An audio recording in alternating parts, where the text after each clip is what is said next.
Numa das principais entradas de Arcos de Valdevez, somos recebidos por um monumento da autoria do escultor José Rodrigues que evoca a figura do Padre Himalaia, nascido no concelho de Arcos em 1868. Uma figura verdadeiramente fascinante. Na verdade, um homem muito à frente do seu tempo, o que, não raras vezes, valeu o facto de não ser reconhecido e até muitas dúvidas que se colocavam em torno de muito do seu pensamento e das suas invenções. E houve algumas que foram de facto muito pioneiras. Este monumento evoca talvez a mais famosa de todas, que lhe valeu mesmo prémios em concursos internacionais. O Pirliófero. Que é? Pirliófero. Um mecanismo que aproveitava na transição já do século XIX para o século XX a energia solar. Sim, o Padre Himalaia é um dos precursores do aproveitamento da energia solar. Mas aqui nos Arcos há um espaço privilegiado para conhecermos a vida e a obra desta personalidade. As oficinas de criatividade Himalaia. Vamos conhecê-las.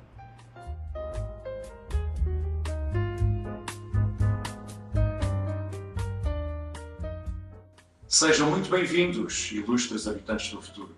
Sim, porque eu sou de um tempo anterior ao vosso, quando nem alicerces deste edifício existiam. Mas graças à tecnologia e à ciência, aqui estou eu, a receber-vos nesta humilde casa. Que maravilha! Bom, o meu nome é Manuel António Gomes, mas podem tratar-me pela alcunha que todos me conhecem, Padre Himalaia.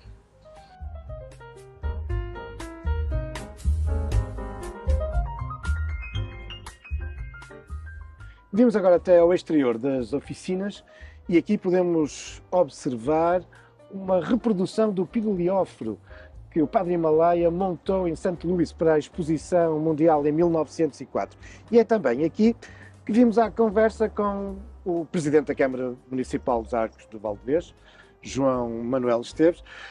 Sr. Presidente, qual é a importância nos dias de hoje para os Arcos da figura do Padre Himalaia? Para os Arcos e para o mundo, a figura do Padre Himalaia hoje é incontornável, porque há uma palavra hoje que em qualquer discurso sobre o que pretendemos para o futuro se fala, que é desenvolvimento sustentável. E o Padre Himalaia é um precursor de desenvolvimento sustentável. Claro. É um homem que do século XIX para o século XX falava de energias renováveis, falava da água, falava da educação, falava tudo aquilo que efetivamente podia ajudar as pessoas a se desenvolverem, a criarem, a construírem um futuro. E este exemplo aqui, esta máquina, é exatamente essa força. Porque esta máquina é a máquina de um homem, de um padre, que saiu de uma terra, que percorreu o mundo, que foi para uma exposição mundial, ganhou um prémio e mostrou que era possível utilizarmos as energias de forma saudável, renovável, e foi de tal maneira interessante a ideia que a máquina misteriosamente depois desapareceu. Mas isso são outras histórias, mas sem dúvida alguma que o Padre Himalaia hoje é muito importante para nós. Ele que é o patrono destas oficinas de criatividade Himalaia. Sim, a autarquia tem apostado em divulgar uma figura que, na verdade, estava um pouco esquecida e que vocês puxaram por... Exatamente, mas para nós é extremamente importante e acho que para o país também. Porque esta personagem, que é tão, os temas são tão reais, tão atuais hoje em dia, desafia-nos exatamente a fazer isso, e foi por isso que nós também criámos este espaço aqui bem no centro, num antigo liceu, puxando, este foi um espaço de construção de homens e de mulheres, cidadãos, e este Padre Himalaia tem essa força. E para nós é extremamente importante que o mesmo aconteça, foi por isso que fizemos, foi por isso que nos aliamos e estamos na rede do Centro de Ciência Viva, e ele também faz parte, este centro faz parte de uma rede mais completa de equipamentos culturais. Pois, era isso que eu lhe ia perguntar, porque a autarquia dos Arcos tem feito uma aposta em diversos espaços museológicos, não é? Sim, porque para nós é extremamente importante garantirmos algo que é realmente interessante quando a gente fala numa terra, é quem são os seus, qual é a sua identidade, valorizar o seu património. E nós temos um património cultural muito rico, e isso permitiu com que a gente conseguisse recuperar determinados edifícios, para que os possa mostrar, para que possa mostrar a sua mais-valia. Foi assim que fizemos com o Monumento Nacional, que é o Paço de Giela, ligado à história, ligado a muito aquilo que nós dizemos que Arcos de Valdevez, onde Portugal se fez. Foi assim que recuperámos e fizemos um contrato com a Igreja para recuperarmos um espaço que era uma igreja para centro interpretativo do Barroco. Foi assim que comprámos uma casinha que tinha um conjunto de pisos que se chama Espaço de Valdevez e que aproveita, como os arqueólogos fazem, vamos descendo, conforme descemos no edifício, assim vamos descendo na água, fazemos um passeio de 8.000 anos. É assim que fizemos o Centro Etnográfico em Soaje, um espaço da paisagem cultural em Sestelo. É assim que nós vamos valorizando aquilo que é nosso, mas mostrando também aos outros que o património cultural, o património construído, é sem dúvida alguma uma força e é também um motivo para que, pegando nos ensinamentos no passado, a gente possa projetar futuro.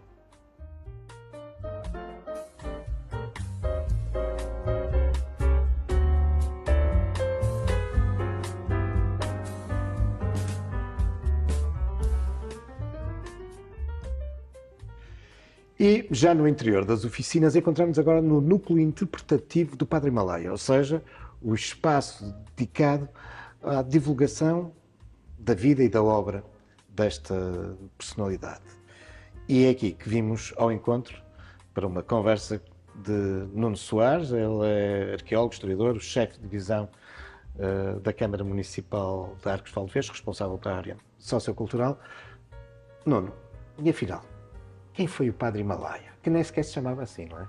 É verdade. Começamos por essa excentricidade do nome, porque na verdade esse nome é dado pelos colegas quando ele vai para o seminário, porque ele destacava-se, era o mais alto de todos, e os amigos fizeram exatamente essa homenagem. E é exatamente dessa altura, desses quase 2 metros de altura, que ele olhou o mundo do seu tempo. Mas como é que ele se chamava, afinal? Ele chamava-se Manuel Gomes. Ok? Pronto, e por isso era um nome completamente normal, não é? Nesses tempos, não é? Como ainda hoje é. E por isso esse elemento ele usou de uma forma muito inteligente, passou a assinar com esse mag que ele muitas vezes assinava, era exatamente essa forma dele também olhar para o mundo de uma forma muito diferenciadora, que foi efetivamente a seu tempo uma visão completamente fora daquilo que era a realidade. Temos que nos lembrar que ele nasce numa pequena aldeia, aqui do concelho de Arcos de Valdevez, faz uma grande revolução ao ir, uma parte da geração dele, ao ir para o seminário, e aí vai ter, e estamos exatamente aqui ao fundo com a biblioteca que fez, ao fim e ao cabo, toda a comutação e a mutação da sua visão do mundo. Ele vai ter um conjunto de acessos à bibliografia super especial, que vai permitir, a partir daquilo que era o seu engenho já natural, perspectivar as coisas para uma efetivação, vamos chamar-lhe assim, de uma teoria de vida, que hoje em dia nos parece perfeitamente normal, porque quando ouvimos falar daquilo que o Himalaia efetivamente fez e pensou, ou pensou e fez, hoje parece-nos coisas comuns, na verdade, mas não eram à sua altura. Reparemos uma coisa importante: quando os combustíveis fósseis, quando os recursos energéticos fósseis se estavam a afirmar, no final do século XIX, ou início do século XX, ele já era abertamente contra e escreveu sobre isso. Era impossível que no futuro as pessoas vivessem na dependência do petróleo. O que é que nós concluímos hoje em dia? Claro. Então vai fazer todo um trabalho assente numa ecossustentabilidade absoluta, olhando para os recursos naturais, para o vento e sobretudo para o sol. As suas grandes máquinas solares, os perlióferos, são exatamente a materialização através, temos que nos lembrar da grande máquina de 1904, em que ele ganhou o Grand Prix. Podes-nos explicar então um bocadinho o que era isso do perliófero? O perliófero é uma máquina muito curiosa. Primeiro, evolui do termo do grego, que é eu conduzo ou eu dirijo o sol. Ou seja, essa máquina o que faz é através dos espelhos que as compunham. Ele fez, há 3 grandes gerações das máquinas Himalaia. A última delas, que atinge o expoente máximo, é de 1904, quando ele ganha o Grand Prix. Tem mais de 7.000 espelhos colocados de forma meticulosa pelo próprio Himalaia, numa estrutura enorme, da qual nós temos uma réplica no exterior, que ainda não está à escala total, mesmo assim ainda foi minguada, e ele conseguiu com isso disparar um canhão, digamos, energético, a partir da confluência do Sol nesses pontos, que atingiu mais de 3.000 graus. Ou seja, nessa grande exposição, para termos uma ideia, onde estavam as grandes potências mundiais a preparar-se para um exibicionismo natural num pré-momento de guerra, toda a gente queria ver a máquina solar do padre português. Ou seja, faziam-se filas de horas e horas para ver esta máquina. O objetivo dele, inicialmente, era um aproveitamento desse calor para a agricultura, não é? Mas ele rapidamente percebe que também tem outro fim, não é? Ele percebe, e vão perceber os serviços secretos americanos, porque ele vai sair, depois por razões pessoais, tem que vir para Portugal e quando regressa a máquina é completamente desmantelada e a teoria da conspiração que existe, mas que na verdade podemos dizer um facto real, é que a máquina vai ser aproveitada para objetivos militares. Aliás, Himalaia tem uma infelicidade na sua vida, porque, como muito bem disseste, ele sempre pensou tudo com objetivos. Neste caso, a máquina era para criar um feixe com uma potência enorme, como se fosse um raio, porque ele via na sua infância, na aldeia em Sendufe, via o que é que os raios faziam quando caíam e o que libertava as águas, e o que isso trazia para, digamos, a oxigenação das terras. E ele queria fazer uma coisa similar, ele queria fazer um raio comandado e direcionado pelo homem no momento que achasse mais oportuno. E quando cria a Himalayalite, ou seja, o dinamite que ele vai criar, não tem qualquer objetivo militar, era exatamente para permitir que fossem também revoltas as terras de uma forma efetiva para criar uma maior oxigenação, trazer as águas ao de cima, mas na verdade, como sabemos, vai ser criada uma fábrica, não é? No Barreiro, do qual existe ainda hoje uma referência arqueológica ainda vaga, mas vai ser utilizada para fins militares. Aliás, ele não se perdoa sequer sobre isso quando diz que, na verdade, vai se dissociar completamente desse projeto, quando percebe que na Primeira Guerra Mundial o seu engenho, que ainda hoje em dia é utilizado, a forma como ele utilizou esse dinamite era muito compacto, muito seguro de ser transportado e foi utilizado na Primeira Guerra Mundial. Felizmente, com fins militares, que saibamos, não aconteceu com as suas outras investigações em torno da botânica e do aproveitamento medicinal, não é? Que é outra área dele. Que é outra área. Repare, ele já era um homem também com uma visão ecossustentável também no seu dia-a-dia e naquilo que era a sua praxis efetiva. Ele era vegetariano, ou seja, uma coisa que hoje também é tão trendy, não é? Para além de ter que ser efetivamente uma forma de refletir, mas ele já o era. E dizia porque é que o era. Porque ele achava que a produção de carne em grande escala, para o aumento da população que se adivinhava, ia ser impossível. Porque ele sabia que havia a produção do metano. Ou seja, ele enquadrou todas essas realidades, perspectivou-as, olhou para o futuro, na verdade, e hoje o que nós temos é esse enorme legado. Dizia-se muito bem, olhou para todas, ele desde a sua infância que andava com o tio, com a família, a recolher e via como é que as populações usavam, por exemplo, a parte vegetal e foi utilizá-la. Mas era também um homem ligado com a componente social, muito atento às minorias, foi aos Estados Unidos várias vezes com aqueles que lutavam pelas minorias e pela defesa dos direitos dos negros, para ter um homem completamente à frente do seu tempo. É um enorme orgulho para nós estarmos associados a esse homem e Arcos Valdevez estar associado a esse homem.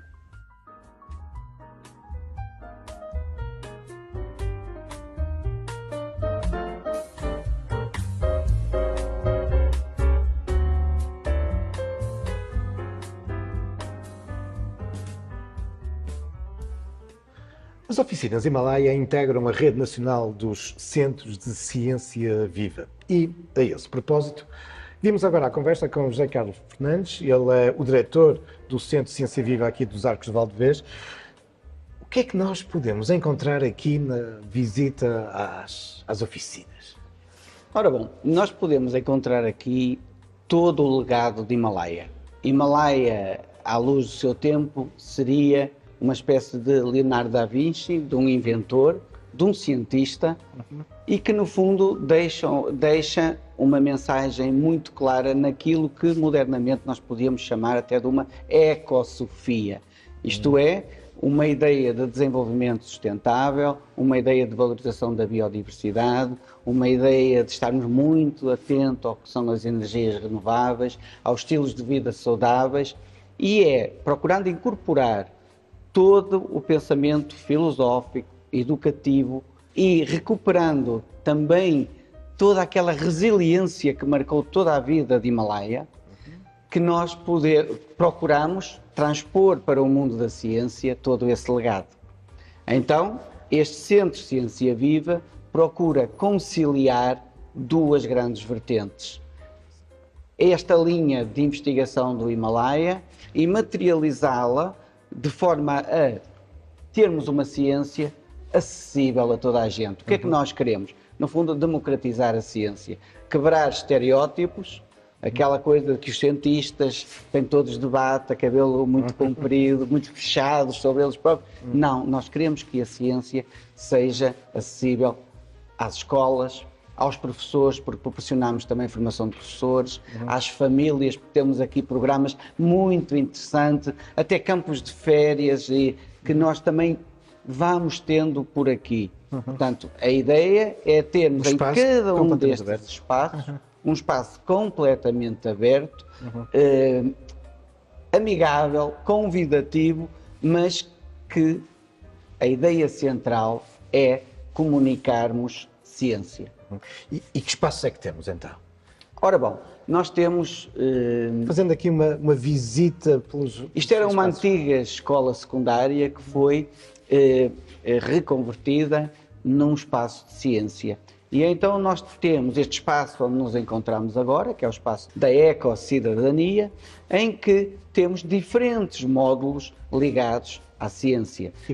Diferentes experiências, não é? Quando os nossos visitantes, que podem ser visitas organizadas em escolas, podem ser visitas de fim de semana, de famílias que nos procuram, se confrontam com este espaço, eles podem fazer experiências ligadas à eletricidade, experiências ligadas à biodiversidade, por exemplo, ligadas às cadeias alimentares, experiências, temos ali um módulo que são texturas de animais em que as pessoas colocam a mão e tentam adivinhar qual é o animal em que estão a tocar. Temos também experiências ligadas à física, à química, ligadas à água.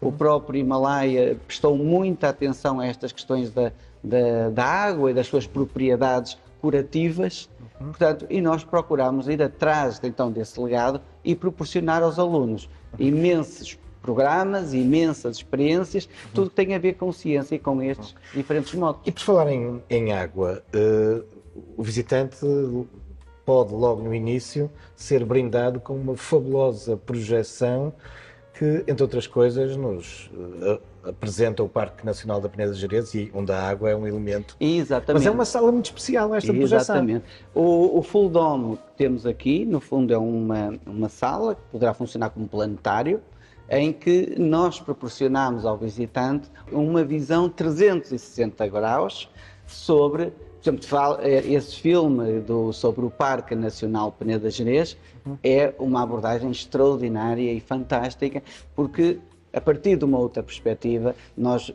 vemos toda a biodiversidade do Parque Nacional Peneda Gerês, todo o património construído, portanto temos ali uma ideia diferente e uma forma diferente de entrarmos no parque. Até porque este Centro de Ciência Viva quer ser uma porta aberta para o território, seja ao oeste, na zona onde está sepultado o Padre Himalaia, seja já para junto do Parque Nacional Peneda Gerês, de uma das portas, que é, neste caso, a Porta do Mesinho. Um outro espaço muito interessante aqui das oficinas é um labirinto. Este é pensado mais para as crianças, Exatamente. não é? O labirinto, no fundo, procura replicar a figura e a mente engenhosa do Himalaia e é um convite às crianças de percorrerem toda a vida do Himalaia respondendo a enigmas.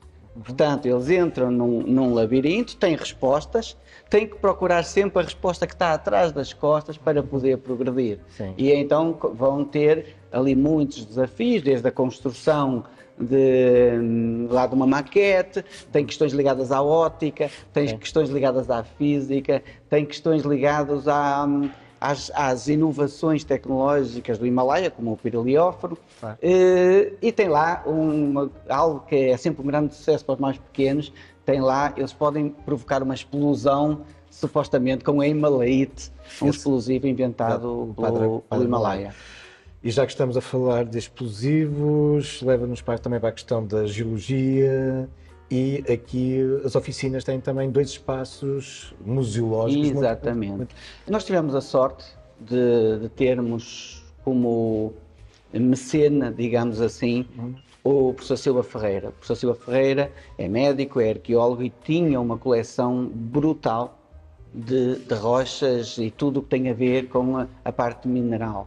Então o que é que nós fizemos? Nós conseguimos construir uma exposição, dar-lhe esse cunho pedagógico e didático e temos associado a essa exposição um geolab, portanto um laboratório especificamente dedicado ao estudo da geologia. E temos também um espaço enfim, dedicado ao próprio Padre Himalaia, dedicado à sua vida e obra, não é? Exatamente. Eu costumo chamar esse espaço a Casa do Himalaia. Desde que eu assumi a liderança desse espaço, nós procuramos transformar a Casa do Himalaia em algo vivo. Por exemplo, recentemente nós fizemos aqui um evento que teve a ver com as mulheres e raparigas na ciência e fizemos questão que esse evento acontecesse naquele espaço, porque ali, mais do que um núcleo museológico sobre a vida do Himalaia, está refletida toda uma vida ligada à ciência, toda uma vida ligada à resiliência, porque a história do Himalaia é uma história de sucessivas quedas, de levantar a cabeça, de ver à frente, no fundo da utopia, ver muito à frente do que as pessoas do seu tempo e materializar ideias que hoje são cruciais e perfeitamente atuais nos tempos em que vivemos. Não é?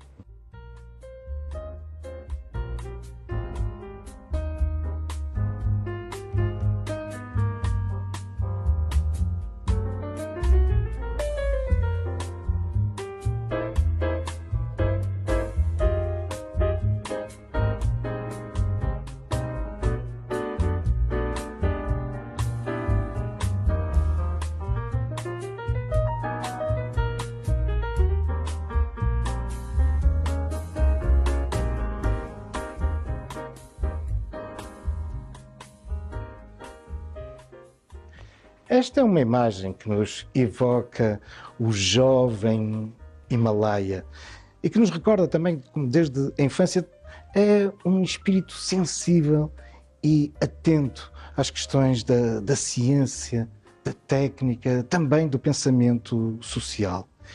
E por isso seria difícil encontrarmos o melhor patrono para umas oficinas em torno da ciência. Recordemos que nos encontramos num dos centros de ciência viva do nosso país.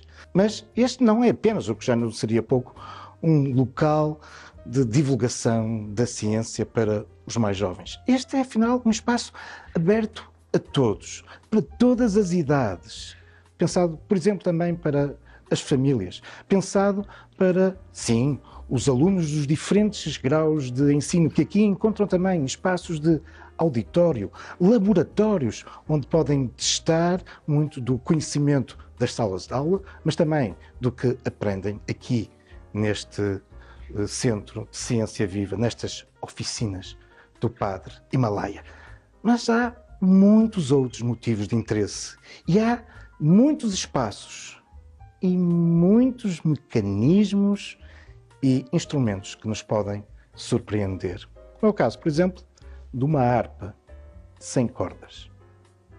Também por isso, este é um espaço igualmente museológico que importa conhecer. Uma harpa sem cordas?